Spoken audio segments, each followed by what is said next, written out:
হরে কৃষ্ণা, জয় বিহারীজি, রাধে রাধে বন্ধুরা। আশা করছি আপনারা সবাই খুবই ভালো আছেন। আমিও গোপালসোনার কৃপাতে আর আপনাদের আশীর্বাদে খুবই ভালো আছি। তো দেখো, দুপুরের ভোগ দর্শন আপনারা করুন। আমি গোলুসোনাকে আমার সব গোপালসোনাদেরকে খাইয়ে দিয়েছি। তো আপনারা দেখুন আজকের দুপুরের ভোগ।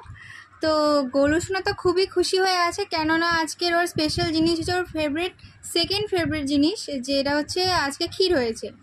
তো আমি আগের দিনের ভিডিওতে বলেছিলাম যে ও ভালোবাসে সিঙ্গাড়া খেতে, তো সিঙ্গাড়াটা প্রথম আর এটা হচ্ছে ও সেকেন্ড। তো দেখো ও খেয়ে কী সুন্দর কুটু হয়ে বসে আছে। তো আপনারা দর্শন করো। আর এই দেখো আমার কানাসোনাও বসে আছে। আর এই দেখো জয় শ্রী রাধে আর আমার গুবলু বাবু বসে আছে। আর এদিকে আছে আমার ছোট্ট পুচকু গবু সোনা। আর এটা হচ্ছে সন্দেশ সোনা, তো অনেকে মধু সোনা বলেও ডাকে।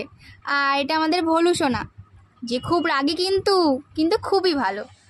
তো মা দুপুরে খাবারটা বানিয়ে দিয়েছে, তো আমি গোপাল সোনাকে খাইয়েও দিয়েছি আর গোপাল সোনার সামনে ধরেও দিয়েছি। তো আজকে ভিডিওটা কেমন লাগলো অবশ্যই জানাবেন। রাধে রাধে বন্ধুরা।